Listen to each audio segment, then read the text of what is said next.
Hello, everybody, and welcome to the first official game review for the Unnaturals by me, the better one. The first game we're going to be touching on is a classic. Has quite a few remakes and a lot of games that came after it that still to this day, some of them do hold up quite a bit. That game, of course, is none other than Final Fantasy One, the Dawn of Souls edition, of course. Of course, we're not going to delve in too deeply into every possible lore behind Final Fantasy 1 and everything that it's done or will do for the future. We're just talking about my personal opinions on the game Final Fantasy 1. Final Fantasy 1 was one of the first Final Fantasy games I played. I had the Game Boy edition, so I played Dawn of Souls 1 and 2. I also had the PSP edition, which was a remake of Dawn of Souls for the PSP. I preferred the graphics of the PSP version over the Game Boy edition. It was just something I preferred. Um, what is the thing about this game is it's the first Final Fantasy game. It started basically everything for Final Fantasy. It basically had a pick your party, choose from several different classes, and go off and save the world motif, which was awesome. It was fun. It was straight to the point, which also makes me love it that much more because there wasn't too much you couldn't do. There wasn't too much, I guess, extra stuff until you get to the Dawn and Souls, like extra dungeon stuff. There wasn't. It was just kind of just you follow a linear path, you do your thing, and you beat the game, which was totally fine for what this game offered. Of course, you have the classes that they offered were warrior, red mage, white mage, black mage, monk, and thief. Those were the first classes that they offered for this game. And the best part about them is none of them were any better than any one class. Like they were all pretty well balanced. Monk, of course, once you got it like fully evolved into its next class, I believe it went into pugilist, if I'm thinking correctly. I could be wrong on that one. It's been so long since I played as a monk or a thief. But basically, monks would become the heaviest hitters and have the most HP. Warriors would become the tankiest, but they would also get access to white magic, and they would be known as knights. Red mage, white mage, and black mage would all follow into their associate red wizard, white wizard, black wizard, and black and white mage would unlock access to their final levels of spells, which were like 7th and 8th level spells. Red mage, on the other hand, it would get access to, I believe, 6th and 7th. It would never get access to the final, but the best part about Red Mage is it obviously got access to all of the magics. There were a few spells that even at lower levels it couldn't get access to, like Dia for White Mage specifically, and a couple of other spells that it just couldn't get access to, which balanced it pretty well. Thief, on the other hand, when fully evolved, it would become a ninja, and it would get access to some black magic, which made it even cooler because it could help mitigate damage that way. I personally never really enjoyed playing the thief. I would always rather either have a monk or a red mage. Red mage is always my go-to. So this is essentially my main setup was always warrior, red mage, white mage, black mage. And the game had a classic archetype. You spawn in, you go to the castle, show them your crystals, and then you go fight the evil guy that is kidnap the princess. And you have to help save the princess and everything like that. And honestly, it was a fun experience for one of my first ever RPG games. I loved how the music was beautiful, as you can hear. I loved how the character concepts were not crazy, and it didn't scare me into jumping into Japanese RPGs. So that's honestly one of the good things I can say about Final Fantasy One, and all of its continuing support that it's had. On top of Final Fantasy One Dawn of Souls specifically, though, there are specific things that the game did add. So it added its side dungeons, and as well as it also added some more of its more optional things to do. So you obviously got like the Earth dungeon, or the Fire dungeon, the Water dungeon, or the Aqua dungeon, or Ice dungeon, and then the Wind dungeon, which were really fun, and then the Chrono dungeon at the end.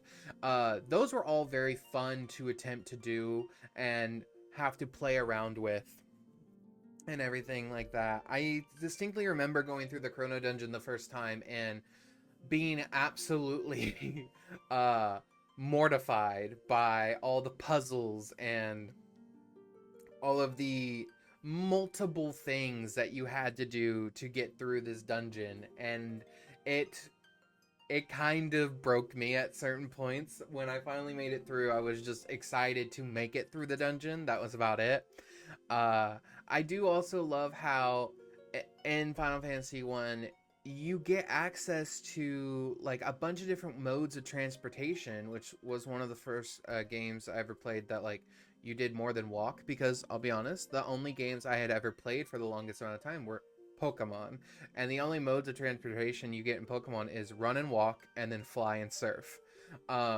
So there's like 4 different modes of transportation, but for the majority of the game, you're running or you're walking through the grass to the next area.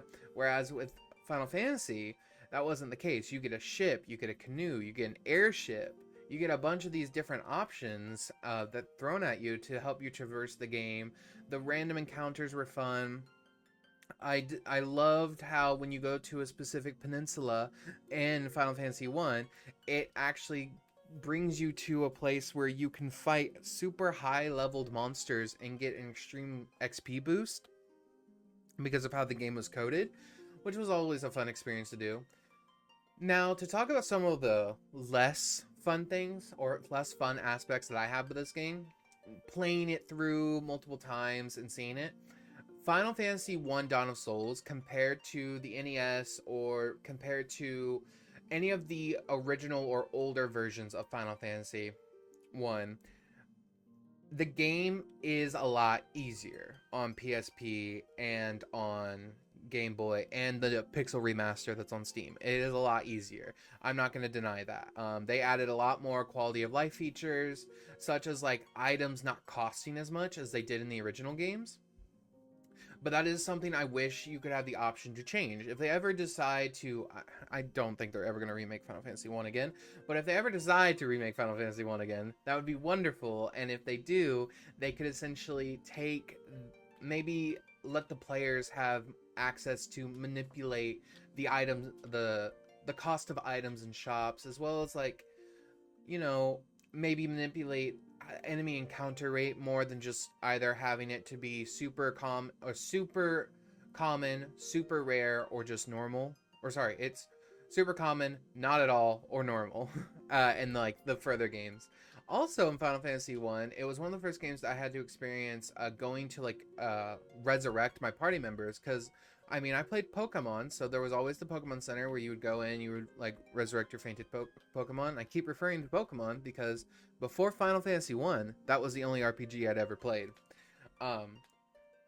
And so having to resurrect my team that way was kind of an interesting aspect too, because I wanted to do it outside of combat, but the resurrection items in Final Fantasy 1, they had Phoenix Downs that existed in like the GBA and the PSP version, but I don't think Phoenix Downs existed or at all in the first iteration of Final Fantasy 1. I'm pretty sure that was a later addition to it from another Final Fantasy game, which makes the game even that much more harder in the original editions had they kept those out like they like when they remade them. I'll also say, for the most of the part, the best part I love about Final Fantasy 1 is just how amazingly it comes together in the end, because like the game is, as I've said before, straightforward. It's literally just you go face a boss at each of the crystal locations, you fight them, you kill them, you move on. And you keep doing that throughout the game and meeting some side characters along the way, such as giving the star ruby to the giant to cause him to move a boulder, or like move himself so you can actually go to the and fight the lich and the vampire. And then there's also the dwarves that blow up a section of the connected continent, so that way you can actually make it through and out to the far seas, so then you can go further out and go face the other crystals. But beyond that, the game itself is as straightforward as they come, being that it is its first iteration, and there's not really much more I can say about this game. Like it's not bad, it's not insanely crazy. For the time when it came out, it was wonderfully amazing.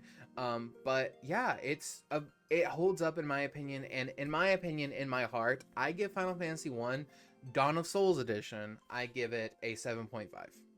So I hope you maybe agree with some of my opinions. I hope some of them came off as complete and total thoughts. And if not, please let me know. Please let me know what I can improve on, as well as also, if you have other different comments or opinions about this game, do let me know about those as well. I would love to hear them and talk with you more about them. But until then, please do like, subscribe, follow, comment, just keep letting us know and keeping up with us. We have a Patreon, we have a Facebook, we have an Instagram, we have all the things, TikTok.